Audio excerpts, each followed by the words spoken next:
You talk about toxic empathy a lot, where there's this idea of like, oh, well, I'm going to be supportive. I don't want to offend anyone, right? But when you start coming for the kids, right? When you start forcing parents to have these conversations just when they want to go pick up something at the store, you are radicalizing people. And again, I mean that in the most positive sense of the word, in terms of actually waking them up in the way that they should be woken up to see the truth about these agendas. Outstanding is a production of The Washington Stand, your source for news and commentary from a biblical worldview.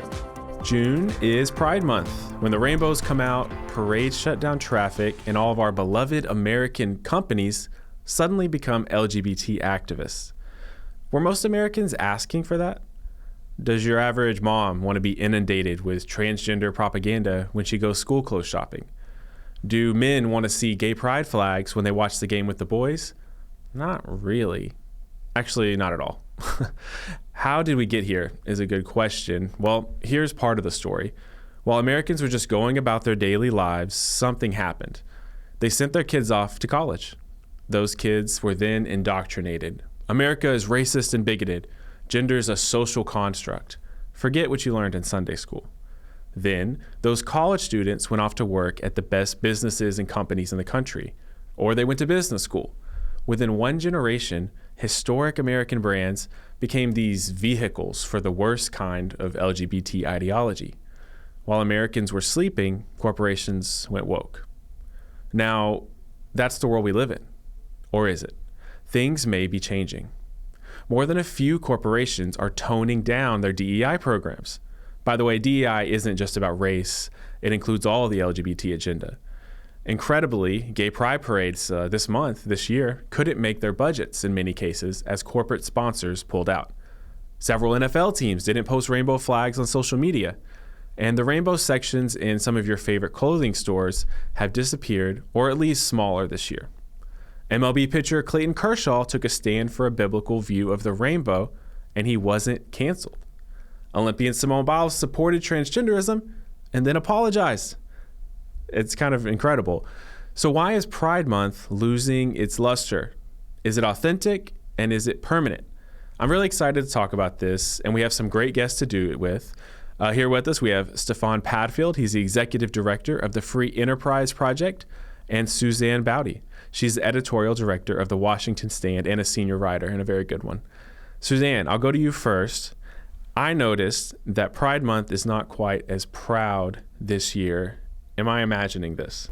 You are absolutely not imagining this. And I think anyone who's been in stores or on social media or looked outside their windows down the street at certain stores has noticed that there's been a real decline in at least the outward appearance of Pride. Now, I know, we use Target as an example. People walking through Target this year aren't going to see the rows and rows of rainbow flags. They're not going to see the little transgender onesies for babies. They're not going to see any of that. And it's due to the last several years, which I hope we get into, because I think there's a lot going on there. Yeah, I agree. I want to hit you with the same question, Stefan. Do you think, is this kind of like wishful thinking for some on this issue, or do you also see a sort of trend this year? I definitely see a trend. I think it's very real. There are also reasons to be cautious. But let me just say really quickly how glad I am to be here, and particularly be on this podcast with Suzanne. She does tremendous work. Every time I see one of her articles, I rush to put aside the time to make sure I read it. And does a lot of great work. Wow. So, yeah, absolutely. So really a pleasure to be here. But yeah, absolutely a real shift, something that we should celebrate. And at the same time, be cautiously optimistic about, because we are also seeing signs that some of these changes are just cosmetic, and that some of it is just, a game of changing the wording that you're using. So both things are true. We have things to really celebrate. There is real change happening. It's a real tipping point.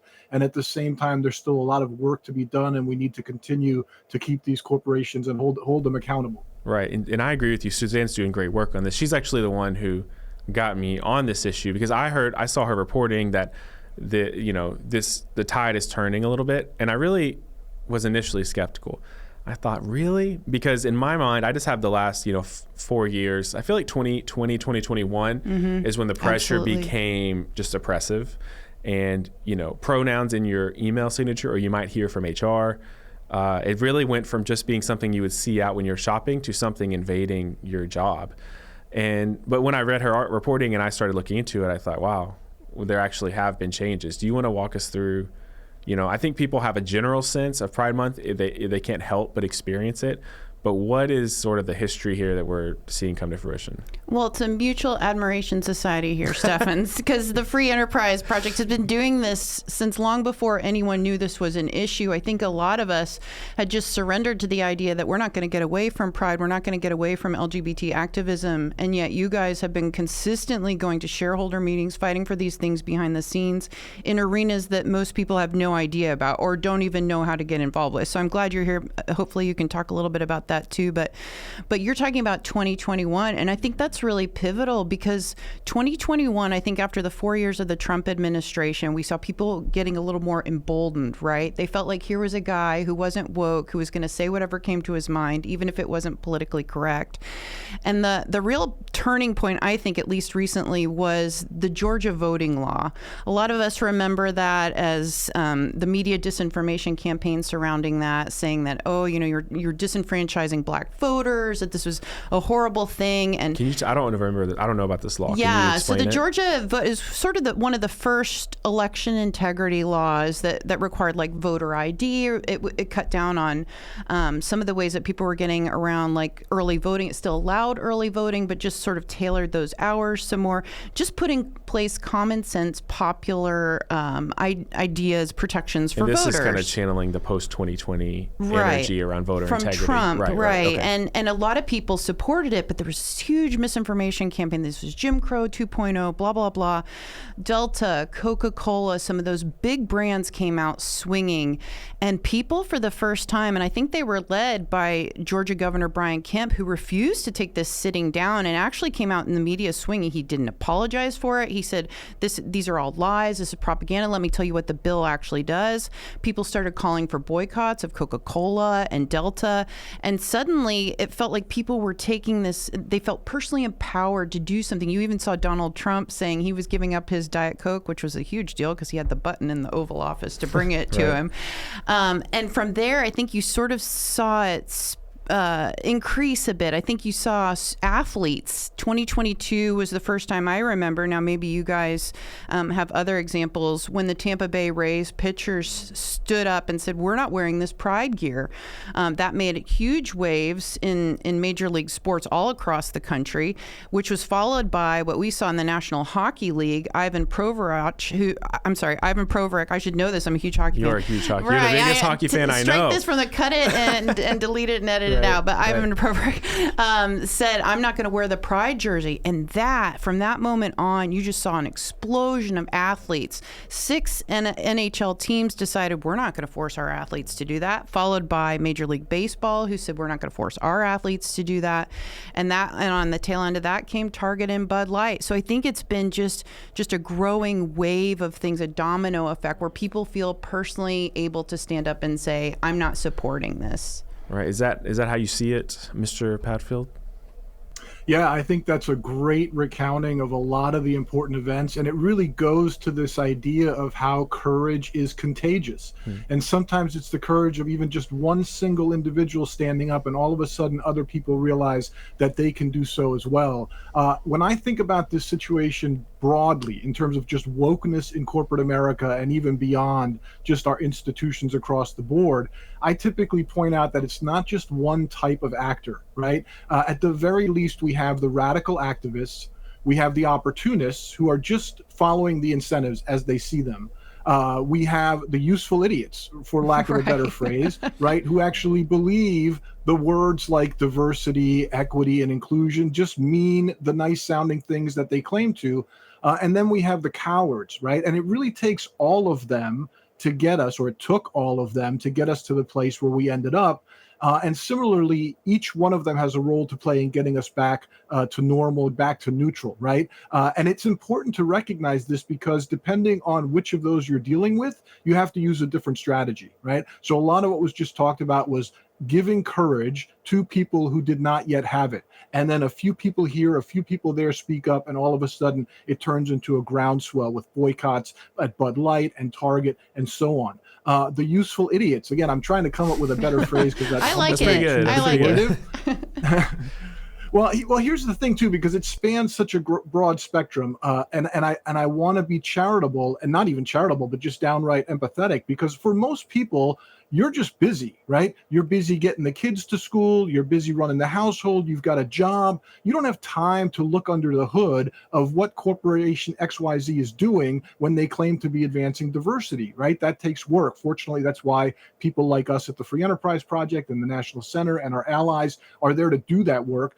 But it takes time to grab the attention of people who quite understandably don't have the time to get into the weeds. So there it's about education, and there's been a great job done of exposing what's being done in the name of diversity, including the transgender ideology, right? Now, some of it's just unavoidable. You may be extremely busy, but when you show up at Target and this stuff is just getting shoved in your face, all of a sudden, right, it's a wake-up moment. And then I'd say the opportunists. I think a lot of corporate America was just following what they believe to be the right incentives. And one of the things that has changed is they have really taken their conservative consumers largely for granted until Bud Light and until Target, because they thought, hey, conservatives, they're pro-business, we can basically do whatever we want, and they're still going to support us. And so that was a real wake-up call. And then with the activists, they're not going to change their mind. You can tell them things like you're going to burn down the business, and they don't care as long as they achieve goal 1, 2, 3,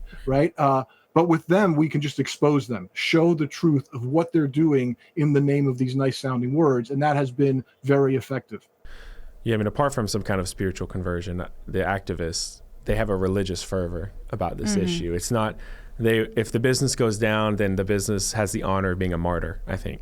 Right. That's how they see it. I'm not sure that the shareholders feel that way. No, they don't. But it took a lot. I mean, some companies had to pay the price. You brought up, we talked about Bud Light and Target. I think those are the most famous examples. I have a whole list, and there's a lot of examples, and you probably know, Stefan probably knows better than me, like a lot more examples. But when it came to, Target and Bud Light, those stole the news cycle for so long, and they were kind of a warning shot across the bow for so many other companies. What do you think happened there? I mean, we could just say that people saw it and reacted, but there's been a lot of other similar things where people didn't react and maybe more egregious. So do we think as case studies, we know why those cases in particular just became such salient moments? Was it just kind of a aligning of the confluence stars? Of things. Well, Yeah. I do think that Target was the most outspoken of many of the companies going way back to same-sex marriage. I stopped going to Target in 2014, 2015 when they started literally sponsoring marriage, like same-sex marriage efforts in the states that were trying to pass amendments. They were very woke at the time, and that continued until recently when CEO Brian Cornell said, oh, well, having this trans merch is great for our business. And I think the second he said that, coming on the heels of Bud Light, I think one of the things that made it so successful is that people trained all of their energy on those two companies. I think that they were at the tip of the spear, and people are like, well, for sure I can stop drinking Bud Light. It's terrible beer anyway. And for sure I can find somebody else to shop at apart from Target. And I think just having those two at the forefront of everybody's minds meant that, wow, all their energy was trained there, and they took huge hits. And people I think are encouraged and motivated because they saw the difference they were making. We were getting monthly reports of how much their stock was cratering and just how badly their business was doing. They haven't recovered still to this day. No, they haven't. Although I do appreciate that they did take that merch out for the most part. They're still sponsoring pride parades, which is an issue, but I mean, you can't do everything overnight. This is a long march through the institutions, and it'll be a long march to take them back, but they are showing signs of improvement. But that would be what I see. What do you think, Stefan? Yeah, no, I agree completely. I think there was also a point where a lot of people got radicalized in the best sense of the word, which is to say, I think you had a lot of groups that were perfectly willing to support this stuff until it got a little too close to home, right? And the Bud Light drinker who's like, fine, you want to do this stuff wherever else you want to do it, but I'm just going to drink my beer and enjoy it in a patriotic, family friendly way. And then all of a sudden, boom, you're slammed with Dylan Mulvaney. And even more critically, I think a lot of moms who would probably support a lot of this stuff from a distance, right? We talk about toxic empathy a lot, where there's this idea of like, oh, well, I'm going to be supportive. I don't want to offend anyone, right? But when you start coming for the kids, right? When you start forcing parents to have these conversations just when they want to go pick up something at the store, you are radicalizing people. And again, I mean that in the most positive sense of the word, in terms of actually waking them up in the way that they should be woken up to see the truth about these agendas. Something else that I'll point to, you mentioned a lot of different examples, and certainly they're not all cutting in one direction, and we can talk about that. But when you think back to Robbie Starbuck and what he did at Tractor Supply and John Deere originally, I believe those were the two, maybe Caterpillar, I need to double check, but there were a couple that he started with. And they dragged their heels. And as they dragged their heels, their stock price went down. It was a very clear one-to-one correlation. And the point I always want to make when it comes to talking about Robbie Starbuck is nobody has ever accused him of lying, right? Right. He That's is very the true. perfect example of simply exposing the truth. All he does is he gets the information from insider whistleblowers and he just shows it to people. And it's so damning on its face that these companies have to acquiesce. And in a lot of those instances, the CEOs at the very top don't know this is happening or don't know to the degree that it's happening. And it opens their eyes. I think a lot of the stories that he's told, people have been shocked. I didn't know that we were supporting this. I didn't know that we were part of the Trevor Project or submitting to HRC. So it is good awareness just for them. They're focused on their company, on their products, on stockholder. And so it has been great for him to even reveal that to the people at the top. And I think you point out another great thing, which is that this really came to a head over the transgender issue. You're right. When they went after kids, when we were normalizing Dylan Mulvaney, a man in a dress, and drinking Bud Light, that really struck people in a way that even same-sex marriage, I don't think, got to them. It was very in your face. So I do think that was important as well.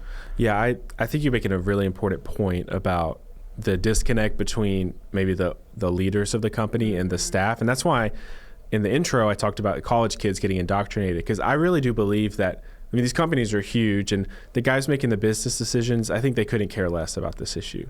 I don't think that most of them, I don't think they're personally very convicted. I think there's some who are, but what it is it's the HR departments, the kids who went to college and filled the HR departments, they're deathly passionate about it.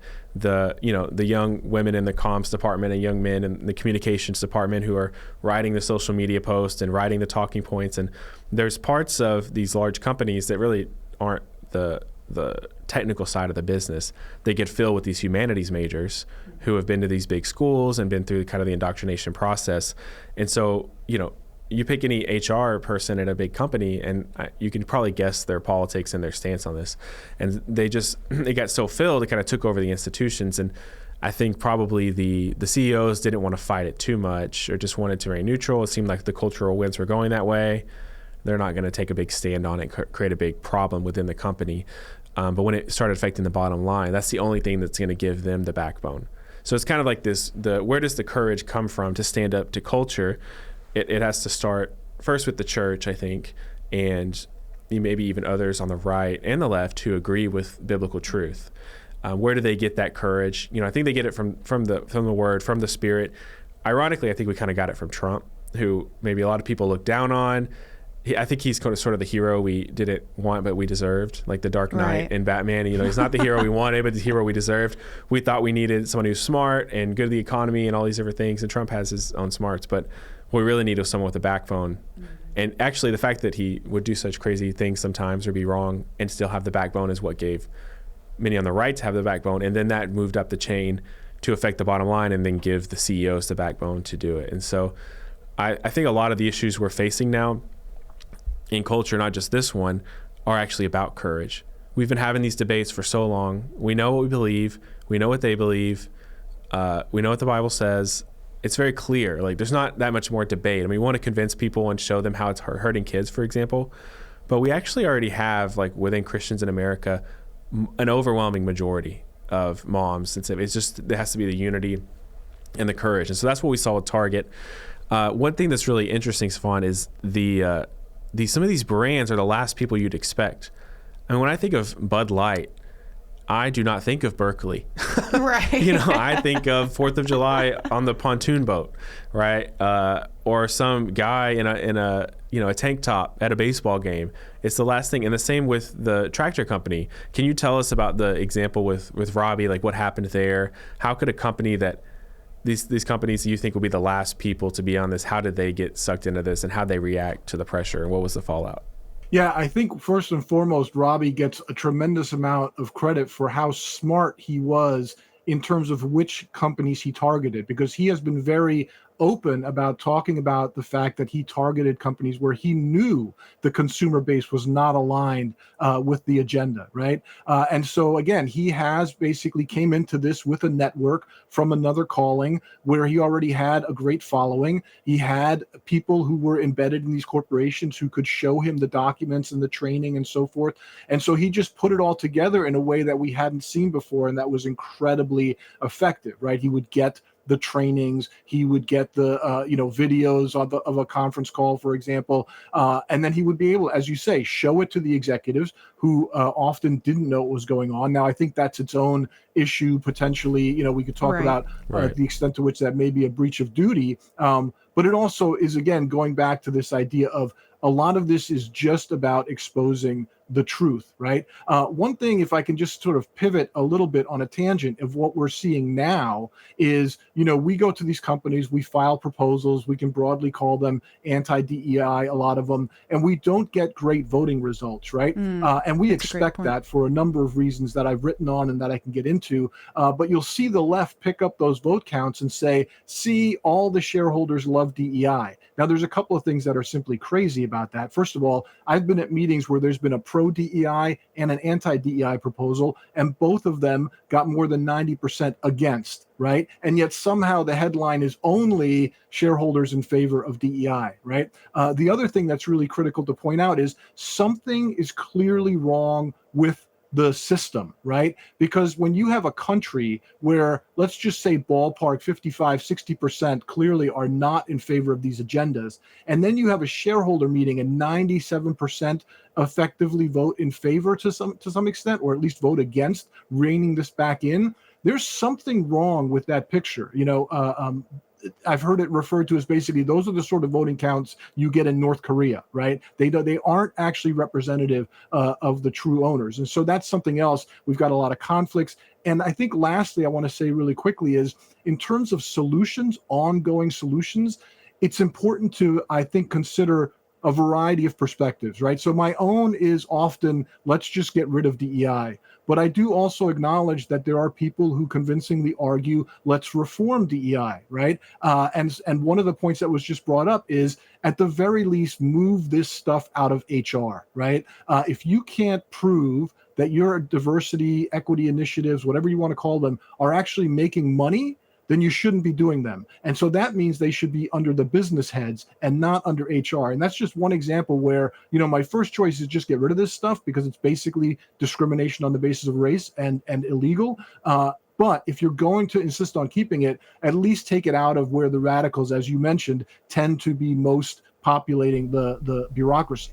Do you agree with me that the people at the very top don't actually really care deeply about these issues? They're just kind of managing this huge company, this machine that's moving on its own in a certain direction? I think it really varies. I think there are some who are all in and who will just, they will keep, doubling down. But I do think the majority likely are just focused on other issues, focused on the bottom line. They get some signals that have been filtered through multiple layers within the corporation, and they're told, hey, we got to do this, here's some data, and they just sign off on it, right? And on some level, that's understandable. But I think where we are now, it's risen to a level where it really should take more of a focus and arguably be some version of mission critical. Here's something that I've been focusing on. It might be a narrow issue, but I think it's relevant. So we've got a lot of these companies that support the human rights campaign in one way or another. Maybe it's just by filling out the corporate equality index survey. Maybe they're actually partners, right, on the corporate website.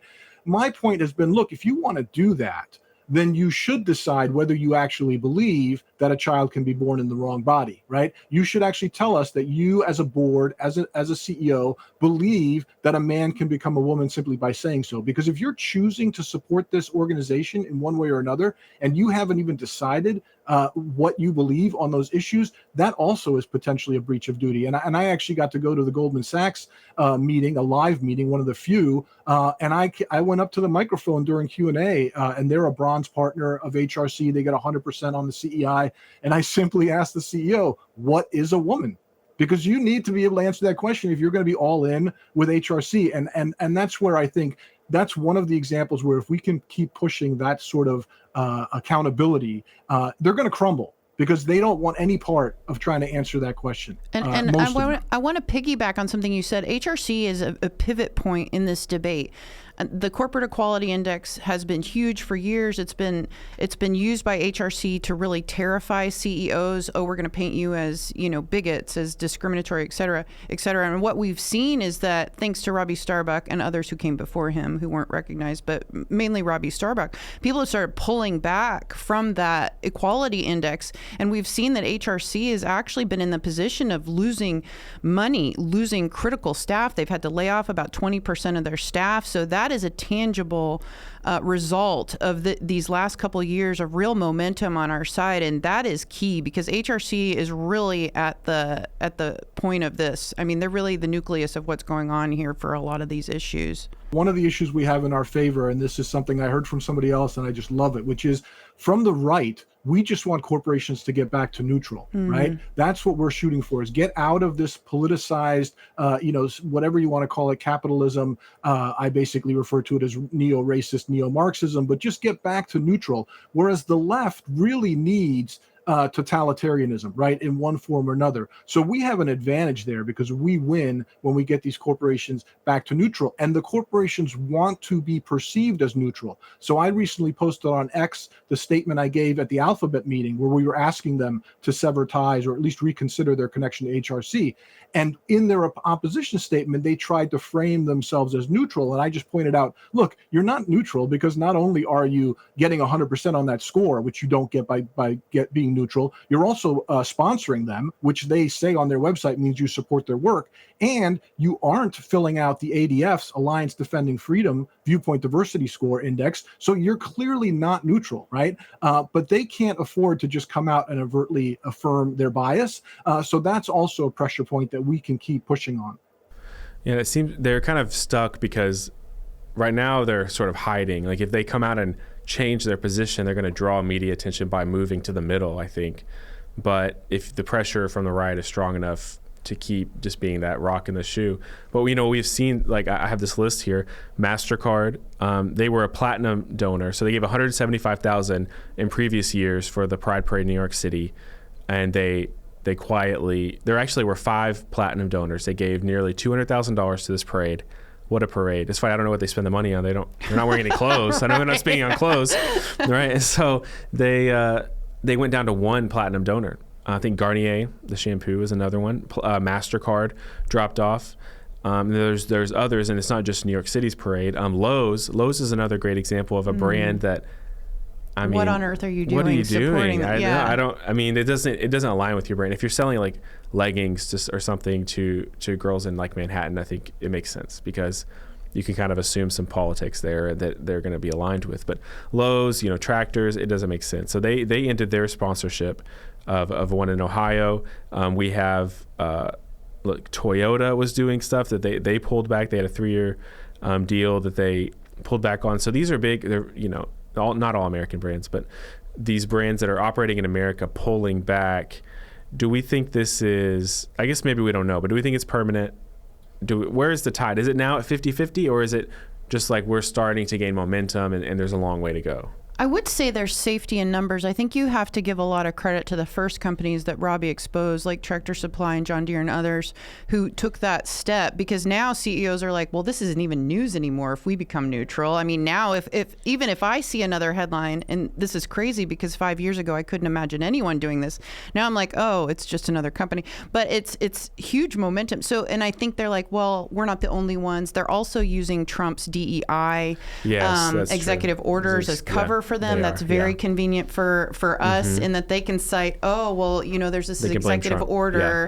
They can blame Trump. They can't, what is HRC going to say to that? We're just following the federal mandate. Right. So I think there are a lot of ways that I don't know that it's 50-50. As Stefan said, there are a lot of honest woke, like I like to call them out there, the people that don't really care, like the Levi's and the Converse and the Abercrombie and the Macy's. They're going to do it no matter what. But I really hope that we've made a significant amount of progress to the point where people think again. I hope that once Trump isn't out of the White House, that people are just like, oh, whatever, we don't care. No, I think this has staying power. I don't know what you think, Stefan, but I think it does. People know their power now. Yeah, I think a couple of points you made really struck a chord with me. And in terms of the actual numbers, I'll just give you one example that has really stuck with me. And I've even got an op-ed that I published following up on this. But when we filed a proposal with CVS focusing on their relationship with HRC, they put in their filings with the SEC that they considered it a non-issue, right? That basically everything that they did to get 100% on the corporate equality index was just completely mainstream, which is just mind-blowing. I remember being in an engagement with them and saying, look, if you want to defend it, that's one thing, but to claim that the things that are being done under that agenda are just mainstream, that strikes me as just being completely out of touch. But one of the things that they cited, which is a good point for them, is if you count just the S&P 500, and there have been some notable withdrawals, but the numbers of companies that are still participating is still the majority, right? So I think two things there. One is you're getting to see very unapologetically the attitude. And I actually went to that meeting and submitted a question in the Q&A period, basically asking, does CVS stand by this? And they're a particularly troubling company because there's at least a potential that they could actually be making some money off of some of the transgender related, pharmaceutical issues. And again, if they were to say, hey, we think this is a moneymaker, that would be one thing, but they aren't going to say that.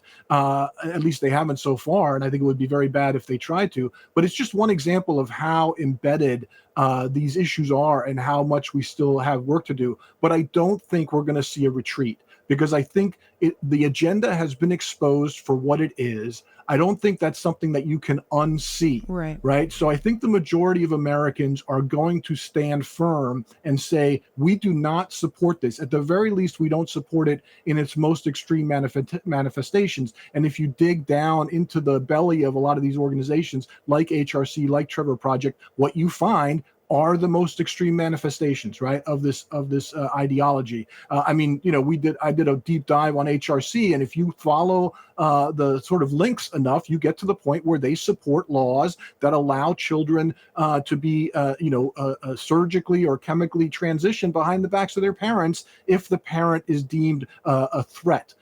So it's a very big problem, but I don't think we're going backwards, but we still have a lot of work to do to get these corporations back to neutral. Yeah, we just had the big court case in Tennessee recently where finally providing some legal backing to this movement. I mean, some of the previous rulings or legal work before this was not in favor. So I think that's going to bolster a lot of things. And to your point, Suzanne, the more that these companies can point to the law or precedent and say it's out of our hands, it gives them some freedom to kind of shield themselves from the criticism that they're going to get. Because you're right, they are doing. I mean, Walmart just pulled back a lot of things. And we were able in our reporting to still find at thewashingtonstand.com some examples of where they were still letting things leak through. But they're at least publicly doing it. Do you think, either one of you can answer this, do you think there's a disconnect between what they're doing publicly with, putting a social media post or, publicly backing a parade versus the actual policies that are happening inside the company? Because Trump's DEI order was very much targeted at the policies in the company. You can't have these DEI trainings. You can't implement DEI policies, which includes the LGBT stuff. And you can't be discriminatory in your practices. And so some of them immediately took down the public outward-facing stuff, but I don't know how we would really know if they're towing the line internally or if they're just renaming things. I've reported on colleges and universities. Some are ignoring the order and others just changed the wording very slightly to not be DEI anymore, but it's almost the same program basically. Right. And I think that is a victory that we forced them to even change their language. But I do think, and Stefan, you can speak to this because I know you've dug into it, that they are going underground. They're calling it belonging. They're calling it just different ways of saying DEI or the same wokeism. And they're burrowing down deep, which is good for us, but we have to go down there and find it. Yeah, I think that's exactly right. And, some of this creates some real tensions, but we can't be put off by that, right? So I'll give you an example. We were just at Target's annual meeting. We had filed a proposal asking them to assess their affirmative action risks because everything that they've done positively, walking back from some of this DEI stuff, they still have, if you dig into their website, you dig into their reports, they still have some affirmative action programs. But we decided instead to take our 3 minutes and basically support them because right now they're getting hammered at least a little bit from AstroTurf boycotts from the left, right? And so to some extent, we have to pick our spots. We want to commend and support the corporations that are moving back in the right direction. At the same time, we want to keep digging and making sure that these changes that they're claiming are something more than superficial. And, that's really part of what we do and you do. Again, most people very busy, don't have time to go through these reports, don't have time to click through 5 different links to get to the truth. And so that's what we're here for. I know that's a lot of the work that you do is to uncover this. And so we need to just keep doing that. All those things are true, right? We're happy that they're moving back. We want to commend them and support them. And at times, that's all we're going to do is cheerlead. At the same time, we want to keep holding them accountable, keep looking into these reports. At some point, they have to disclose it, right? So it's just a matter of tracking it down and holding them accountable. It feels overwhelming to a normal person. Like Suzanne is like an expert writing about this stuff, and she knows so much of the history. And of course, you are like actually advocating at a level that the average person's not. To the person who's listening, who cares, but it feels like the default is to be on the wrong side of this. Is there a way that they can get educated, at least find out which brands? I mean, there's thousands of brands. I think it feels overwhelming to a lot of people, even if they really care. What would you recommend to them when it comes to what they purchase? But also, is there a level of advocacy or anything that that's manageable for the average person? Well, I would say over the course of time, I've had to move my line from what I'm boycotting. It used to be I wouldn't support groups that favored same-sex marriage. Well, that's everyone now. I mean, regardless. So I had to move the line to transgenderism. And I think that's a more doable thing to track. But I would say there are several things out there. First, I would tell them to follow Robbie Starbuck. He'll do a lot of the work for you. He'll tell you who he's talking to, what they're doing, who's good, who's bad, who's on the fence. But then also, Stefan, one of the things we didn't get to is that you're talking about all this shareholder activism and how the votes are going against us in some of these cases. And it's because we don't have enough people paying attention to what their stocks are doing.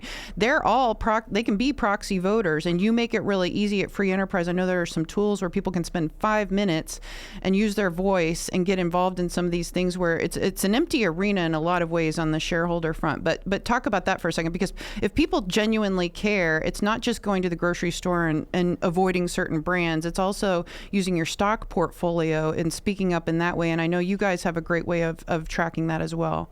Yeah, thanks so much. And you're absolutely right. It's both the divestment and boycott, and it's also the forcing change, right? We can't just do one or the other. And so we have an app called the Proxy Navigator app. You can find the links to it on our website. And basically what it allows you to do is if you own shares in a company directly, you can just piggyback on our voting recommendations. I think we're up to 100 companies right now, that the biggest name brands that you can think of. So we go through the proxies, we make voting recommendations, those populate right away. We have a partnership with a company called Iconic, where at whatever level you want to automate the process, you can just have your proxies voted automatically. We also link to the 1792 exchanges corporate bias ratings. We link to Alliance Defending Freedom's Viewpoint Diversity Board Index. So it's a great all-in-one spot to get that information. And again, if you own shares, to have them voted in a way that represents your values and your voice.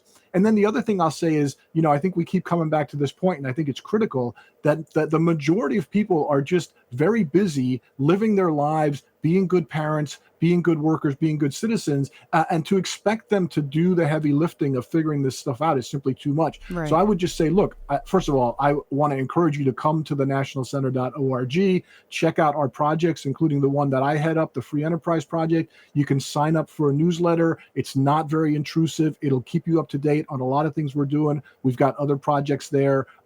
Project 21 is a network of conservative Black leaders. We've got Able Americans dealing with disability issues.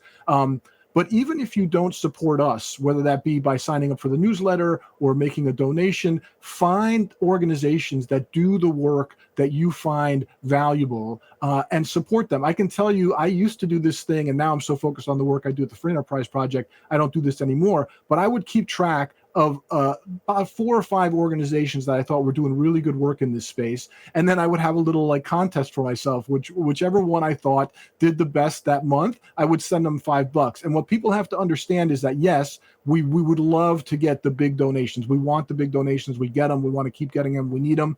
But there's also value in just getting $5 from someone, because the number of donors is a metric that matters, right?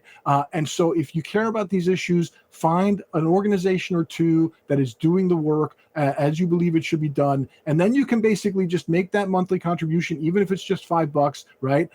And get the information in your inbox, and you can keep it as simple as that. And then if you want to do a deeper dive, you always can. But that's critical to our success. And I would also say thanking those that are standing up and doing the right thing is something we don't often do, but I think it makes a difference to shoot an email to a customer service or say something at the stores that are doing what's right. Positive encouragement goes a long way, and I don't think we do enough of that. We're just, let's boycott, or we're angry at you, or why are you doing, but let's thank the ones that are standing up too. Yeah, great point. Encouraging you, to your point. This is great. I think, I came into this with a genuine, honest inquiry. I came in here to learn. I don't think this is an expertise area. It clearly is for both of you. And I came in thinking, what is the state of this battle? Because 2 years ago, I would have told you the battle was over and, biblically minded Christians had lost. That was just kind of felt like the state of the Biden administration. People may remember that President Biden, very early upon taking office, signed an order ordering all federal agencies to create 5-year DEI plans, and to institute and weave DEI into the entire agency at the taxpayer expense. And that just rolled downhill. And it was also incumbent upon all these government contractors to do similar things. And it was over. The issue was over. And so, but now there's so many examples we've laid out. What I think we've learned from this podcast, but also just from the last couple of years, and not just Trump's election, although it helped, but it was really happening before that, is that the power is not with these companies or with the president. It's really with the people who are listening. The American consumer has the power to determine this issue, regardless of the president and regardless of what the boards do, because if they're really unified and they spend their money a certain way and they speak out, their voice is overwhelming. We're the most coveted consumers in all the world.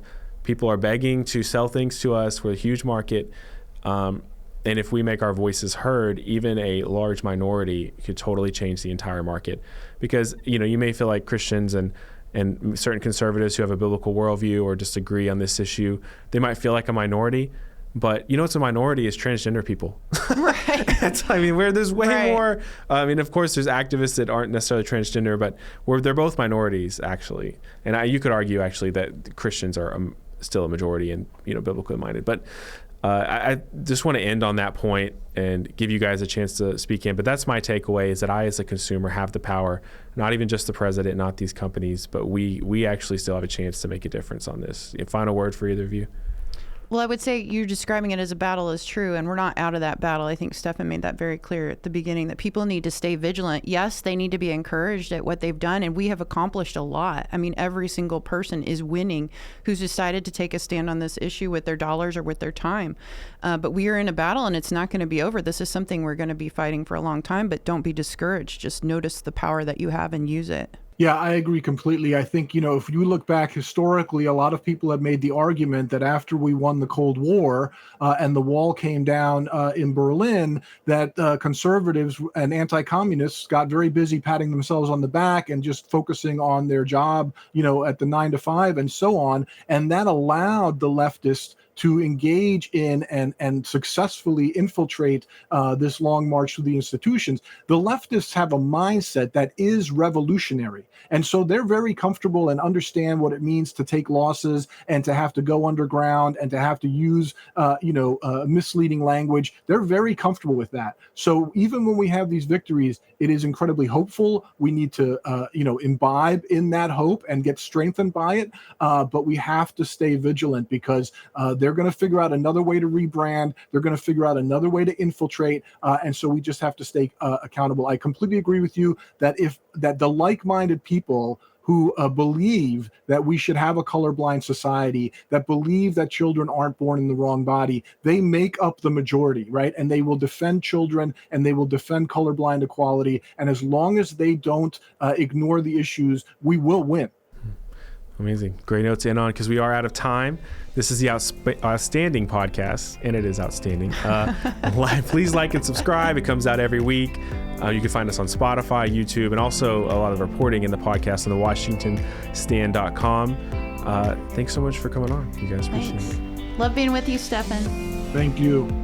Outstanding is a production of the Washington Stand, your source for news and commentary from a biblical worldview. This podcast is made in the USA by producer Casey Harper, production assistant Rachel Woods, technical producers David Salkeld and Yusuf Fletcher, and executive producer Jared Bridges. Help support us by texting the word outstanding to 67742 and read more at WashingtonStand.com.